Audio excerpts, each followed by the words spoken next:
Meus irmãos e minhas irmãs, mais uma vez estamos aqui através do canal EBD em Ação para mais um vídeo aula.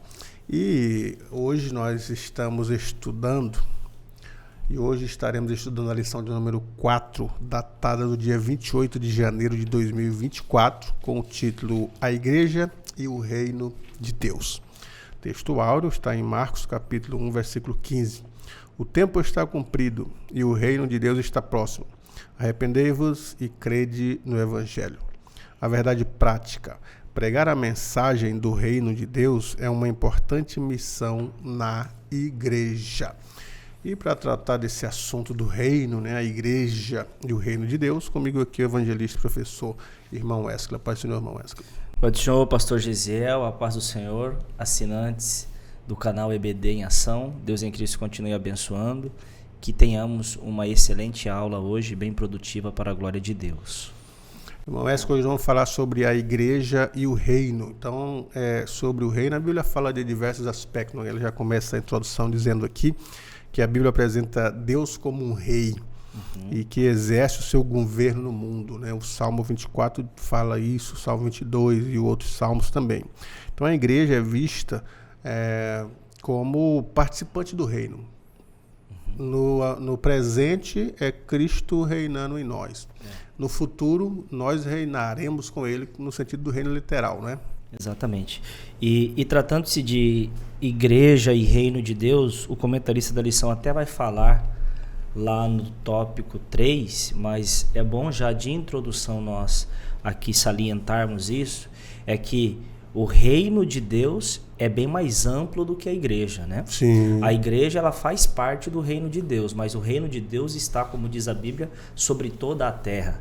Deus governa e reina sobre tudo. Então, a igreja faz parte do reino, porém não é ela a única expressão do reino de Deus. O reino de Deus é bem mais amplo e é isso que a lição tem a proposta de nos ensinar aqui nesse dia.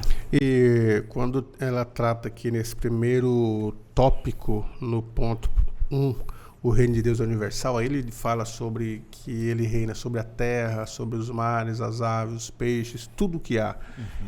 Está demonstrando aí uma autoridade absoluta de Deus, um domínio sobre tudo que ele criou. Cai por terra aquela narrativa lá que Deus é um Deus imanente, que deu corda no universo e deixou de lado. Transcendente, né? Só transcendente, né? Ele é só transcendente, mas ele é imanente, Isso. Ele criou o universo e aí ficou à parte, agora só assiste o que acontece sem interferir ou sem intervir nesse vasto universo por ele criado. Mas as Escrituras dizem o contrário disso. O que as Escrituras dizem é que, no Salmo 103, por exemplo, o seu reino domina sobre tudo. Em Daniel nós vemos o Senhor falando da mesma forma, que ele reina, que ele governa e que, portanto, ele tem o domínio sobre tudo. E essa é a ênfase, inclusive, desse primeiro ponto aqui. Se o reino de Deus é universal, se ele tem um reino e se ele governa, significa dizer que ele controla, né? Ou seja, tudo está sob o controle dele e é inclusive isso que a gente vê a partir do segundo ponto, sobre a soberania de Deus. Mas até aqui, o que nós entendemos? Que o seu reino, ele o estabeleceu por todo o universo e que, portanto, esse reino está sobre o seu completo domínio.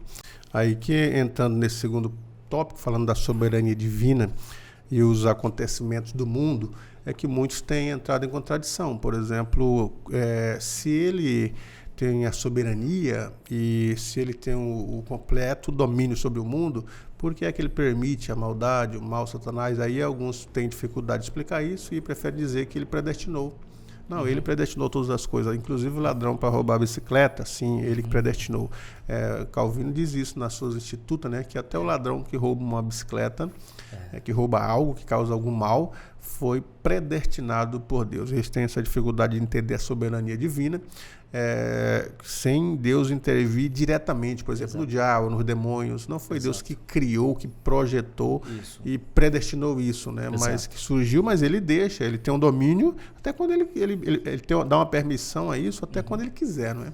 A gente entra nesse conflito, que é a soberania de Deus e a responsabilidade humana. Exato. Então, muito embora Deus seja soberano, porém ele não é responsável pela maldade que acontece e que ocorre no mundo, né? E isso entra em outro ponto de tensão, onde há muito conflito nas ideias, exatamente por conta disso. Porque se Deus é soberano, o que traz a ideia de que ele governa sobre tudo, que ele é soberano sobre toda a sua criação, como é que a gente pode conciliar um Deus bom que permite ou que aceita a maldade acontecer no mundo criado e no mundo no qual ele é soberano, né? E aí, muitas perguntas são feitas e levantadas nesse sentido. O ponto é que o pecado entrou no mundo, o pecado entrando no mundo, ele subjugou a vontade humana e, portanto, agora o homem está responsabilizado pelo pecado.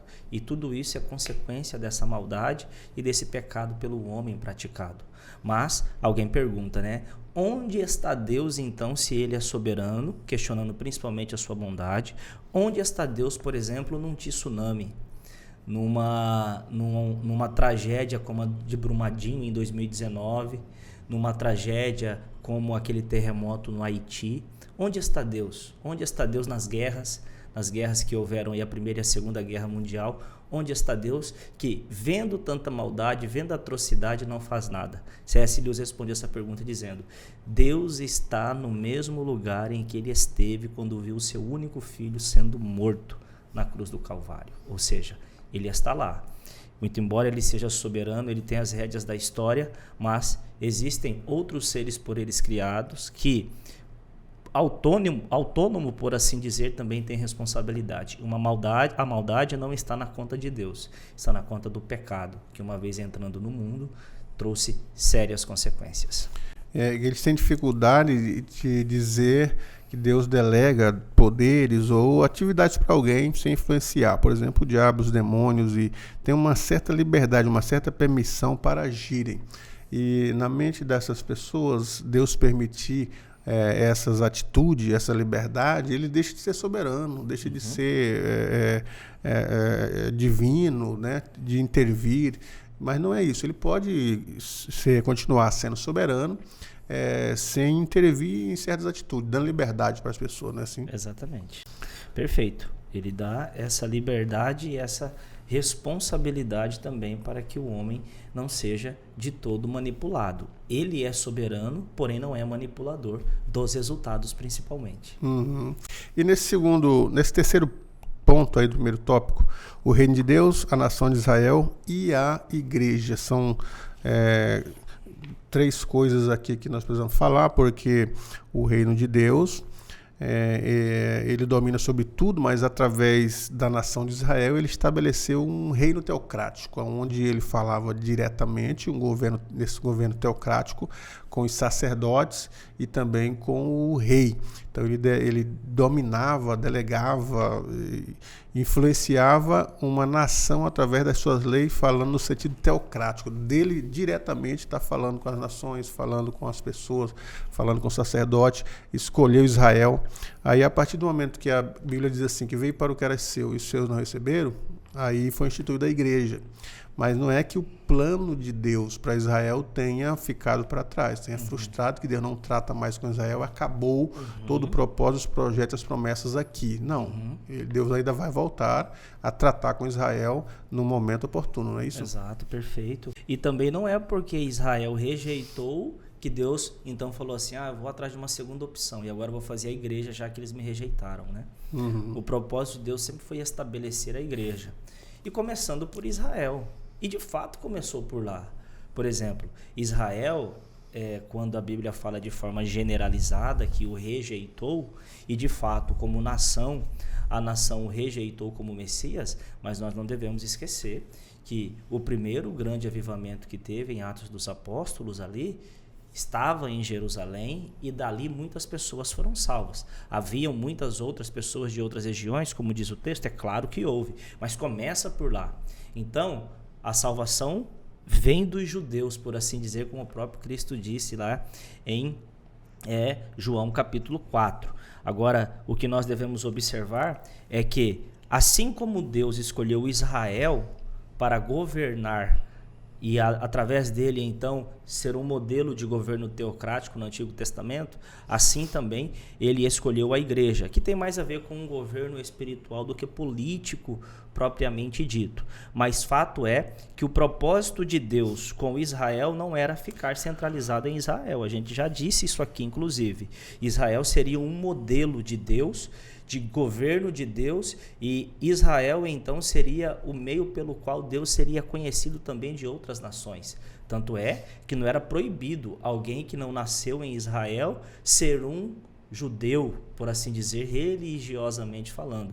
Lá havia a lei do proselitismo, né, que, ou seja, fazia um prosélito, ele poderia aderir ao judaísmo para então fazer parte da religião de Israel.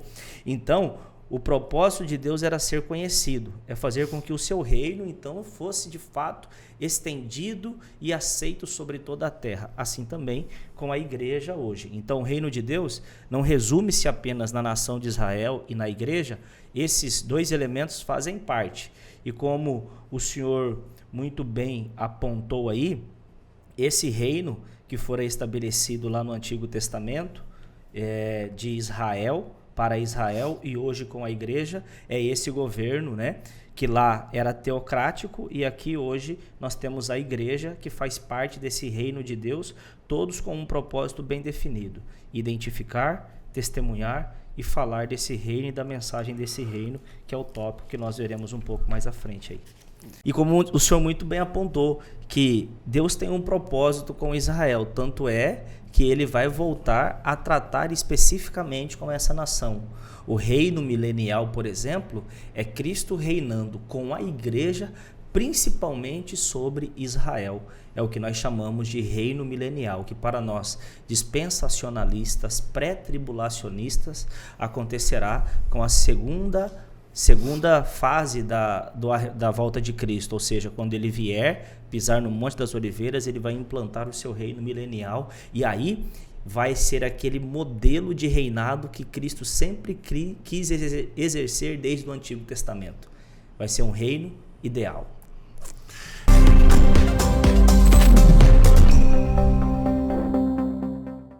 Mas no segundo tópico da lição, a igreja e as dimensões do reino de Deus. O reino de Deus como realidade presente. Então, o reino de Deus já é uma realidade, né? Quando a gente olha nos evangelhos, nós vemos Jesus curando, expulsando demônios. A gente vê a resposta dele para os fariseus que questionavam que ele expulsava demônios pelo nome de Beelzebu, e ele disse: mas se eu expulso os demônios pelo Espírito de Deus, é consequentemente chegado a vós o reino de Deus. Então ele dá a entender aqui, irmão Wesley, que nesse ponto, o que é o reino de Deus presente?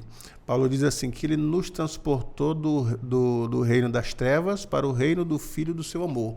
Então, quando ele fala em Mateus 12, 28, assim, se eu expulso demônios, é porque é chegado a vós o reino de Deus. Quer dizer, a gente entende que libertar pessoas, tirar das garras do diabo, do reino do diabo, vamos dizer assim, trazer para Deus liberto, é reino. É a liberdade, a libertação das pessoas. Você pregar o evangelho, ganhar almas, expulsar demônios, trazer as pessoas para uma regeneração, isso é chamado de reino, porque ele disse assim: alguns de vocês não provarão a morte sem que vejam o reino de Deus chegado com poder, falando para os discípulos.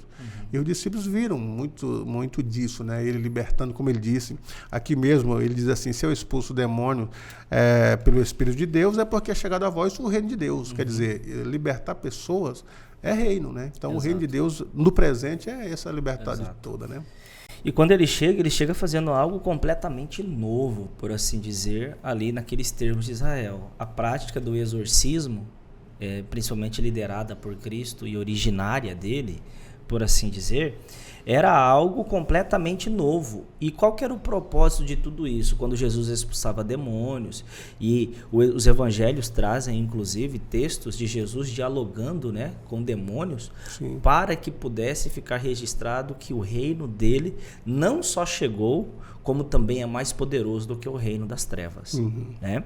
Quando a gente vê, por exemplo, o endemoniado gadareno, que temos contigo, Jesus, Filho do Deus vivo, porque viestes nos atormentar antes do tempo. Ou seja, A ideia é que o reino de Deus ali havia chegado, estava estabelecido, tem o aspecto que os teólogos vão dizer do já é e ainda não, mas o já é que o reino de Deus havia chegado e demonstrado que ele tem poder sobre todos os outros reinos estabelecidos sobre a face da terra.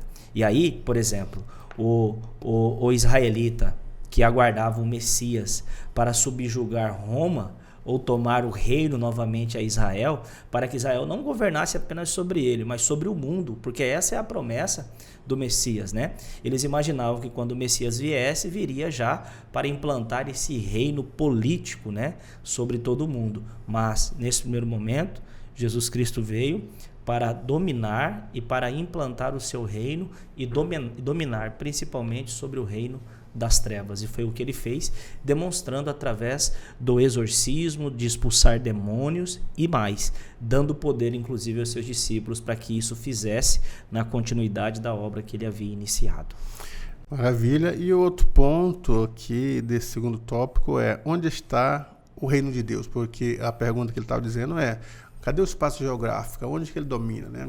Por enquanto ele domina no coração das pessoas, porque a gente vê o que está escrito em São João 14:23, quando ele diz assim: alguém me ama, guardará minhas palavras, e meu Pai o amará, e viremos para ele, faremos nele morar. Então aqui começa o reino, com a morada do Espírito de Deus, representando ali o Pai e o Filho, na pessoa do indivíduo, né? Se ama a palavra, o Pai fará morada nele. Então começa o reino, e daqui para fora, a libertação das pessoas. Então o reino, ele não está aqui limitado ao espaço geográfico, ainda não.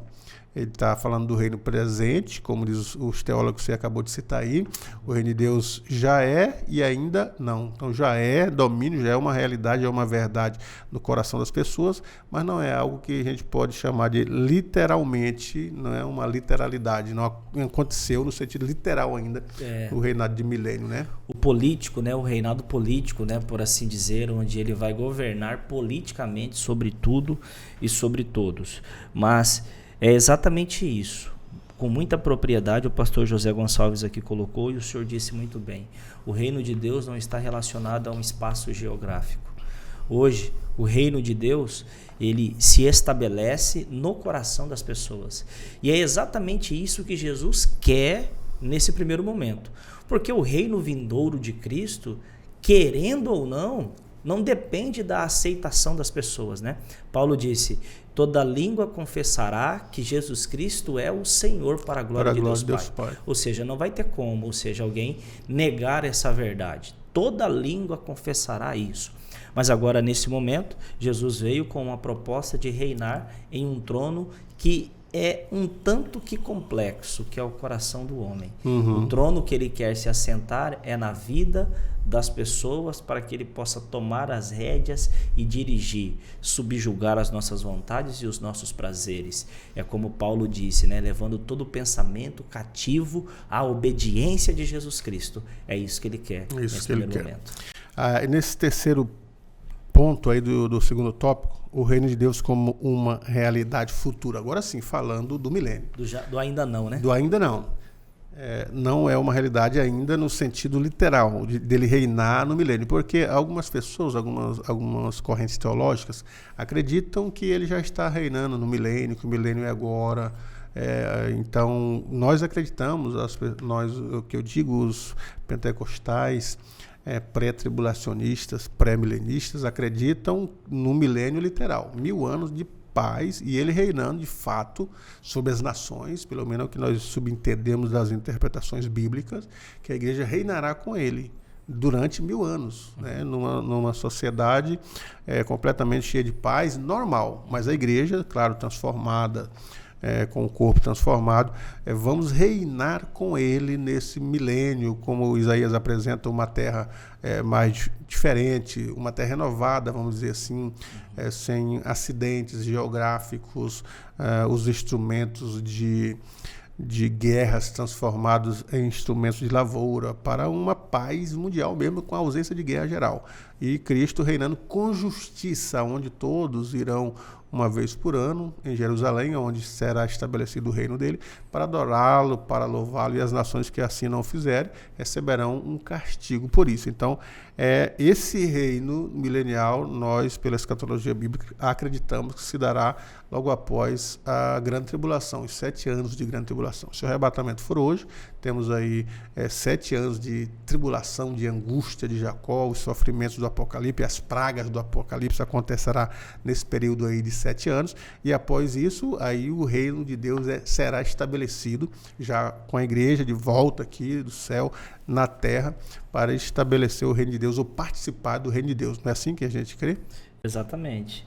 Os amilenistas aí, né, que não creem nesse reinado físico e literal de Jesus Cristo, e outros também que acreditam que tudo isso já está acontecendo, inclusive, a parte dessa ideia, né, um pouco mais complexa aí da soberania de Deus, e que o senhor já havia apontado lá no primeiro ponto, dizendo que eles explicam isso da forma quando dizem que o Deus é soberano e, portanto, foi ele que fez o ladrão para roubar, foi ele que fez o inferno para lançar as pessoas, é ele quem lança no inferno, é ele que leva para o céu, claro, né? Ele que lança para o inferno, ele que leva para o céu, sim, mas não é ele que determina quem vai e quem deixa de ir. Esse é o ponto.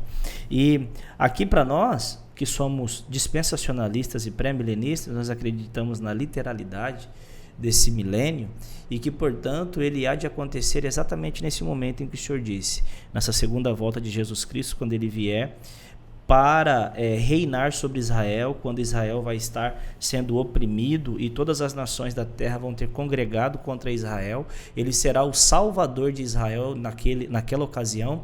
É por isso que o texto diz, e todo Israel será salvo. Naquela ocasião todo mundo será salvo que estiver ali sendo oprimido, né, de Israel. E aí Cristo então reinará a partir de então. O reino de Deus como realidade futura, o milênio, Cristo governando com a igreja sobre Israel e também sobre todos os habitantes da terra, que naquela ocasião, né, vai ser todos o Israel de Deus. Nesse terceiro tópico da lição, a igreja no contexto do reino de Deus. A distinção entre igreja e reino de Deus, ela deve ser destacada porque a igreja faz parte do reino, contudo ela não é o reino em si. O reino de Deus é mais amplo, envolve o povo de Deus tanto no Antigo Testamento, que é o domínio de Deus lá na Nova Aliança, a igreja mesmo inserida, e também a Nova Aliança também faz parte do projeto e do reino de Deus. Então o reino de Deus já existia desde o Antigo Pacto.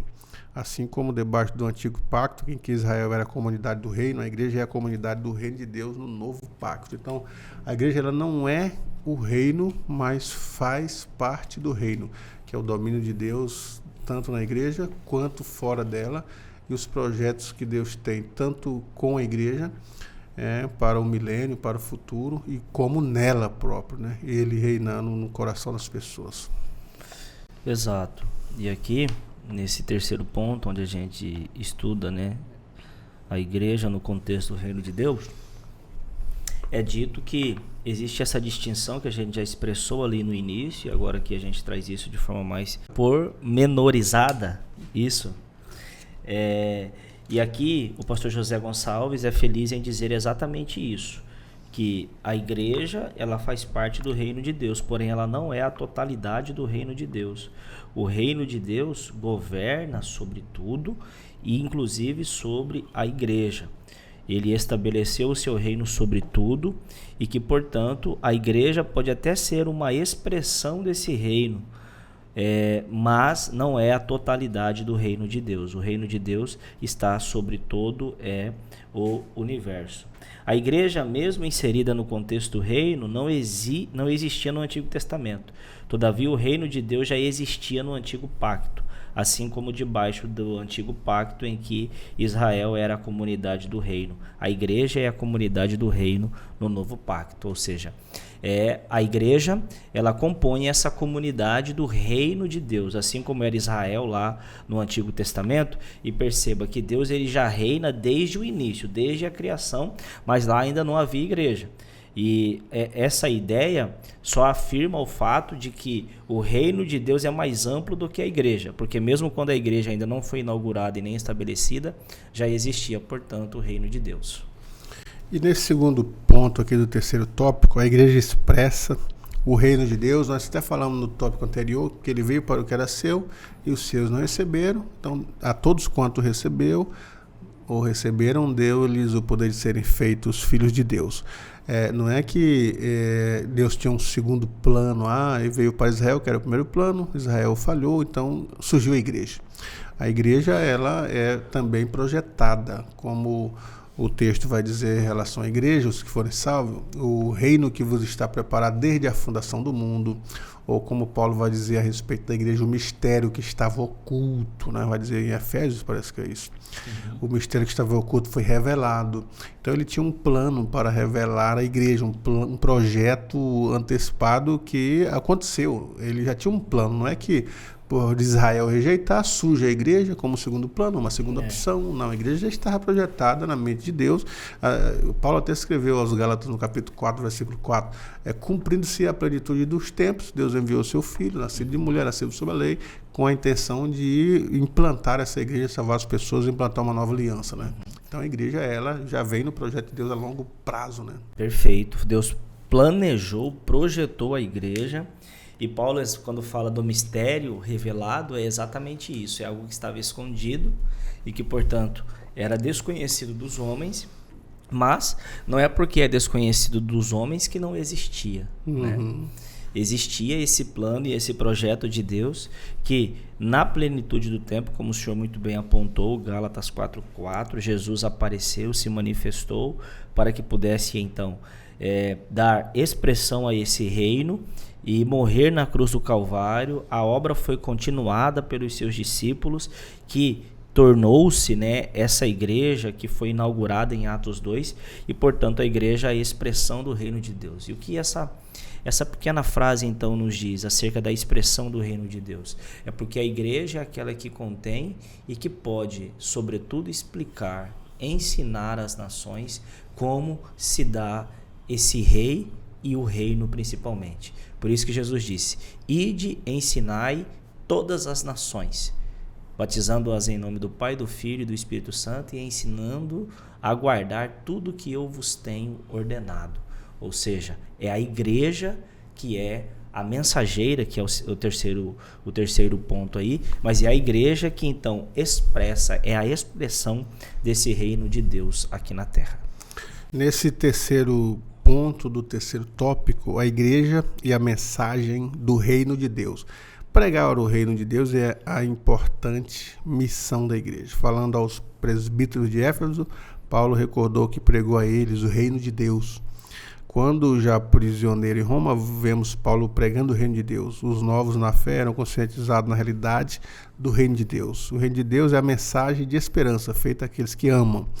Então, portanto, pregar o reino de Deus é pregar uma esperança, pregar uma mudança, pregar uma transformação, uma libertação, não é? E, como disse o próprio Paulo, transportar ele do reino das trevas para o reino do Filho do seu amor, através da mensagem, do convencimento do Espírito Santo, da salvação, da regeneração e da santificação. Não é assim que é a mensagem do reino? Perfeito, é exatamente isso. Essa é a ideia. E vos transportou do reino das trevas para o reino da sua maravilhosa luz. Ou seja, a mensagem que a igreja prega do reino de Deus é principalmente a mensagem que liberta o pecador de um senhor por demais cruel, que é o pecado que, potencializado ainda pelo diabo, escraviza as pessoas. E Deus, então, através de Jesus Cristo e da mensagem a qual a igreja prega, tem então aí a prerrogativa de fazer com que as pessoas sejam transportadas desse reino para a maravilhosa luz de Jesus Cristo. De sorte que, perceba, a natureza prega, né? A natureza fala da existência de Deus, mas para que possa explicar Deus e como é esse reino, porque se nós falamos de um reino, nós estamos falando de um rei. E o rei, ele domina sobre leis e sobre regras. E que, portanto, essas leis, elas são ensinadas pela igreja do Senhor Jesus Cristo. E, portanto, é a igreja que prega, que fala sobre a mensagem do reino de Deus, e essa mensagem pregada que é poderosa para alcançar os corações dos pecadores a fim de transformá-los e transportá-los para a luz de Deus, a luz de Cristo. É isso que a poderosa palavra de Deus fala, como o senhor muito bem já disse, o Espírito Santo convencendo o homem do pecado, da justiça e do juízo. E assim chegamos ao final de mais uma lição. Essa lição de número 4, falando sobre a igreja e o reino de Deus, uma lição onde abordamos os instrumentos do reino de Deus, o que é o reino de Deus e aonde estende-se o reino de Deus. Esperamos que o professor, os alunos nesse dia, consigam ainda com mais prioridade e profundidade trazer lições sobre o que é o reino, pontuar onde começa o reino, por onde ele perpassa e onde ele alcança na sua integralidade ou no sentido literal.